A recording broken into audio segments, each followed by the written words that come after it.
నిజామాబాద్ జిల్లా కేంద్రంలోని సమీకృత కలెక్టరేట్లో మంగళవారం రైతులకు 500 బోనస్ ఇవ్వాలని మాజీ ఎమ్మెల్యే గణేష్ బిగల ఎంపీ అభ్యర్థి బాజిరెడ్డి గోవర్ధన్ టీఆర్ఎస్ అధినేత మాజీ ముఖ్యమంత్రి కేసీఆర్ ఆదేశాల మేరకు జిల్లా కలెక్టర్ రాజీవ్ గాంధీ హనుమంతుకు వినతిపత్రం అందజేశారు.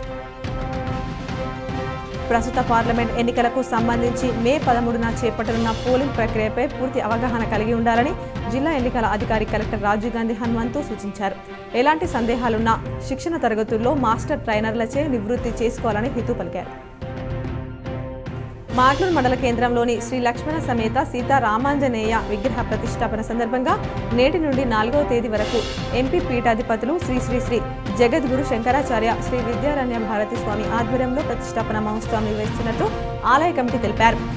ఈ కార్యక్రమానికి మాజీ అర్బన్ ఎమ్మెల్యే గణేష్ గుప్తా పాల్గొన్నారు. రెంజల్ మండలంలోని దూపల్లి, బాగేపల్లి, నీలా గ్రామాల్లో ఐకేపీ ఆధ్వర్యంలో వరిధాన్యం కొనుగోలు కేంద్రాలను ఏపీఎం చిన్నయ్య మండల మహిళా సమైక్య సభ్యులు ప్రారంభించారు.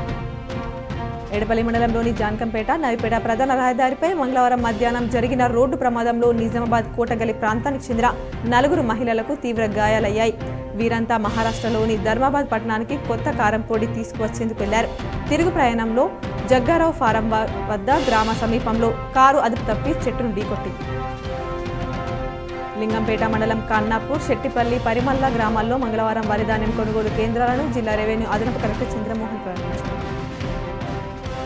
పిల్లల్లో బుద్ధిమాంద్యం, పదే మాట్లాడడం, సరిగ్గా మాట్లాడలేకపోవడమే ఆటిజం లక్షణాలని ప్రముఖ మానసిక వైద్య నిపుణులు డాక్టర్ ఆకుల విశాల్ తెలిపారు. ప్రాథమిక వ్యవసాయ సహకార సంఘం ఆధ్వర్యంలో రుద్రూర్ పరిధిలోని పీపీసీ రుద్రూర్లో వరిధాన్యం కొనుగోలు కేంద్రాన్ని ఎంఆర్ఓ వెంకటేశం ప్రారంభించారు. కార్యక్రమంలో cluster officer Riazuddin, AEO, AED శ్రావణితో పాటు రైతులు పాల్గొన్నారు. జన్నపల్లి గ్రామంలో వరిధాన్యం కొనుగోలు కేంద్రాన్ని అదనపు కలెక్టర్ కిరణ్ కుమార్ ప్రారంభించారు.